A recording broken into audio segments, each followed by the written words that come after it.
নমস্কার, happy independence day সবাইকে আমার তরফ থেকে। আজকে আমাদের দেশের স্বাধীনতা দিবসের শুভেচ্ছা রইল। তো আজকে আমি কোনো এটা ব্লগ ভিডিও বানাচ্ছি না। সকাল থেকে ব্লগ ভিডিও করছিলাম, কিন্তু তারপর ভাবলাম যে এইটা আমি কোনো ব্লগ ভিডিওর মধ্যে রাখবো না,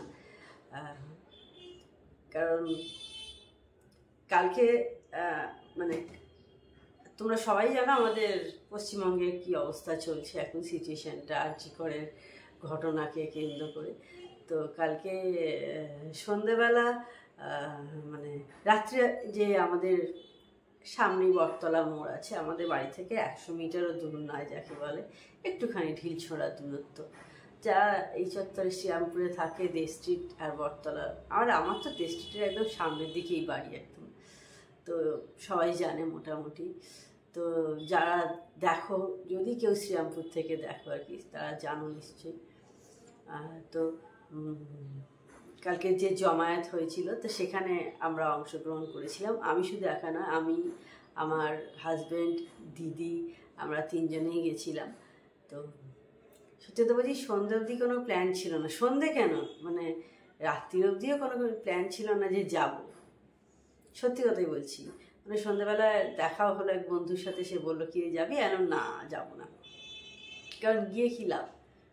আজকে যাব, আজকে চেঁচামেচি হচ্ছে, ব্যাপারটা কথা হচ্ছে, কালকে এটা নিয়ে বন্ধ হয়ে যাবে। ও বললো হ্যাঁ সেই, তুই যাবি? বললো দেখি, ইচ্ছে আছে, দেখা যাক। তো যাই হোক, তো রাত্রে তারপর তো বাড়ি এলাম, খাওয়া দাওয়া করলাম। আমাদের খেতে খেতে 11টা বাজে, আর 11টা 15, 20, 11:30 থেকেই এইটা প্রোগ্রামটা স্টার্ট হওয়ার কথা ছিল। তো খাওয়া দাওয়া করে উঠেছি, ওঠার পর তারপরেই মেয়ে ব্যালকনিতে একবার গেছিল। ও সচরাচর যায় না, হয়তো আওয়াজ পেয়েছিল, আমরা তখনও খাচ্ছি, আমি আমার হাজব্যান্ড খাচ্ছি। ও আওয়াজ পেয়েই বোধহয় হয়তো গেছে ব্যালকনিতে, গিয়ে বলছে মা প্রচুর লোক যাচ্ছে। তাই দাঁড়া দেখি বলে তারপরে চট করে একবার ব্যালকনিতে গেলাম, গিয়ে দেখলাম যে হ্যাঁ সত্যি প্রচুর মহিলারা যাচ্ছে। শুধু মহিলারা, পুরুষেরাও গেছে। এই নয় কালকে শুধু কিন্তু মহিলারা গেছিলো, কালকে নারী পুরুষ সবাই গেছিলো। কিন্তু মানে কারোর বাবাও হতে পারে, কারোর হাজব্যান্ড, কারোর ভাই, সবাই গেছিলো। কিন্তু আমরা মেয়েরা তো গেছিলামই, সঙ্গে কিন্তু ছেলেরাও সমস্ত জয়েন করেছিল। এই নয় যে ছেলেরা ছিল না। আমি সমস্ত মানে বয়সে, মানে বয়স্ক লোককেও দেখেছি গেছে, আমি পুরুষ মানুষদের কথা বলছি। আর মহিলারাও তাই, সমস্ত বয়সের মহিলারাও গেছে।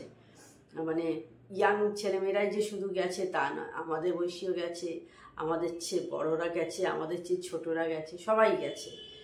তো সত্যি কথা বলছি, ভাবিনি যে এই রকম একটা কিন্তু হবে, এতটা এইরকমভাবে একটা, সত্যি কোনোদিন আমি এরকম কোনো কিছুতে পার্টিসিপেট করিনি। তো সেই জন্য একটু অন্যরকম এক্সপিরিয়েন্স হলো, ভালো লাগলো যে মানুষ যে প্রতিবাদ করতে জানে। মানুষের যদি প্রতিবাদ করার ক্ষমতাটা মানুষ হারিয়ে ফেলে তাহলেই মুশকিল।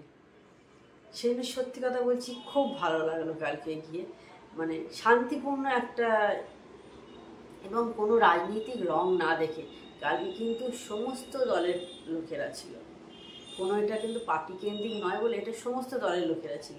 এই নয় যে শুধু মানে একটা কোনো দল লোকই গেছে, সেটা নয়, কিন্তু সমস্ত দলের লোকেরা গেছিল। খুব মানে শান্তিপূর্ণ একটা, ভালো একটা উদ্দেশ্য নিয়ে। কেন এরকম অত্যাচার বছরের পর বছর হয়ে যাচ্ছে? শুধু কিন্তু এটা আরজিকর বলে আমার মনে হয় তা না, কিন্তু সমস্ত জায়গাতেই তো এরকম ঘটনা ঘটে। আমারও তো মেয়ে সন্তান আছে, আমি নিজে একজন মহিলা, যাদের ঘরে হয়তো ছেলে আছে অনেকের, তো কিন্তু তার মা তো একজন মহিলা, তাই না? তার মাও তো আর সঙ্গে সঙ্গে পুরুষ হয়ে যায়নি যে আমার ছেলে সন্তান হয়েছে মানে আমি পুরুষ হয়ে গেছি। সেও একজন মহিলা, সেও একজন নারী, তাকেও কিন্তু এটা নিয়ে ভাবতে হবে। এটা কিন্তু শুধু যে মেয়ের মায়েরাই চিন্তা করবে, ছেলের মায়েরা করবে না, তা কিন্তু নয়। এটা আমার মনে হয় সকলকেই চিন্তা করা উচিত, যে এই পরিস্থিতিটা কেন তৈরি হবে এরকম, মানে হয়েই যাচ্ছে, ক্রমশ হয়েই যাচ্ছে। আর মানুষ কিন্তু প্রতিবাদ না করলে এর কিন্তু কোনো সলিউশন নেই। প্রতিবাদ করতেই হবে মানুষকে। মানুষ যদি চুপ করে থাকে, মানুষকে অত্যাচার সহ্য করতে হবে। আর সঙ্গে কালকে আবার শুনলাম যে আরজি করে ঢুকে কি সমস্ত গন্ডগোলও হয়েছে, কী সব ভাঙচুর করেছে হঠাৎ, মানে কালকের দিনটাই কেন হলো আমি জানি না। আমার মনে হয় না, আমি তো আমার শ্রীরামপুরে যে এটা হয়েছে সেখানে কোথাও কিছু ভাঙচুর হওয়ার পরিস্থিতি আমি দেখিনি। মানে আমরা যারা বেরিয়েছিলাম হঠাৎ করে সেখানে গিয়ে কিছু ভাঙচুর করব, এটা কারা করেছে আমি ঠিক জানি না। এখনো পর্যন্ত আমি কিছু পড়িনি, আমি কাগজ ফাগজও পড়ি না, আর খবরও এখনো পর্যন্ত আমি খুলিনি। এখন প্রায় 10:30টার কাছাকাছি সকালে হলো, তো জানি না কেন হয়েছিল, হঠাৎ কালকের দিনটাই কেন বাঁচলো। মানে এইটাকে কি বন্ধ করার জন্যে, মানে এইটা যাতে সাকসেসফুল না হয়, এই প্রোগ্রামটা যেটা করেছে সেটা যাতে বানচাল করা যায়, সেই কারণেই কি এটা হয়েছে? আমার তো অন্তত তাই মনে হচ্ছে। মানে এটা আমার কেন, সকলেরই তাই মনে হবে যে হঠাৎ কালকে দিনটাই কেন, এতদিন তো হচ্ছে গেল, অন্য কোনো দিন হলো না, তো কালকে রাত্রিটাই বাঁচতে হলো। তার মানে এটা নিশ্চিত তারা চাইছে না, তারা আটকাতে চাইছে কিছুভাবে। এটা ঠিক নয়, কিন্তু সকলকেই ভাবা উচিত।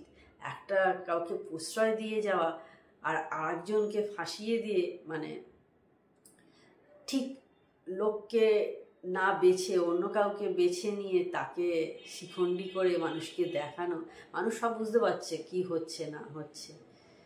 তো মানে এটা সরকারও জানে, কিন্তু যে মানুষ সব জানে, কিন্তু তা তো আমাদের সুবিচার দিচ্ছে না। তো সেই জন্যই আজকে এই জায়গা আসতে হয়েছে মানুষকে, নইলে কেন হতো? আমরা তো বিচার ব্যবস্থার উপর আস্থা রাখতে চাই মানুষরা, তাই না? তো সেটা তো সরকারেরই ভাবা উচিত আমাদের নিয়ে।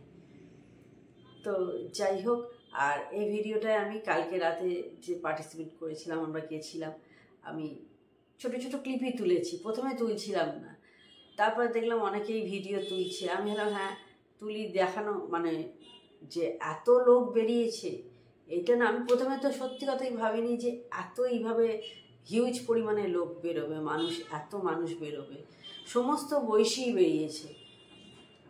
তো সেই জন্যে প্রথমে সত্যি কথা ভাবিনি, সেই জন্য ভিডিও করছিলাম না। তারপরে না করি, খারাপ কি?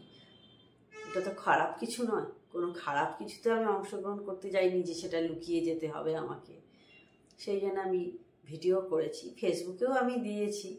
তো আজকে এটা কোনো ব্লগ ভিডিও নয়, আমি বারবার বলছি, আমি আজকেই এই ভিডিওটা পোস্ট করব। আজকে আমি কোনো ব্লগ ভিডিও দেবো না, আমি আজকেই এটা ভিডিওটা পোস্ট করব। আমার মনে হয় সময় এসেছে এইবার কিন্তু কিছু একটা করে দেখানোর মানুষের।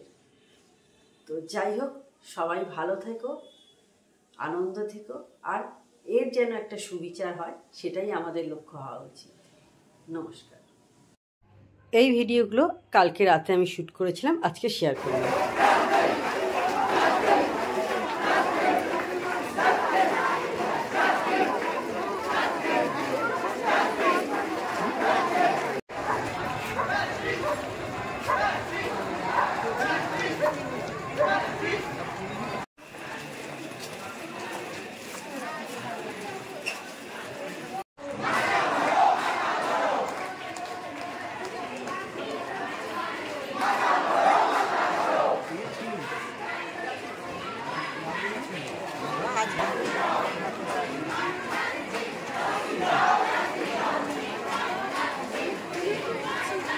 Ini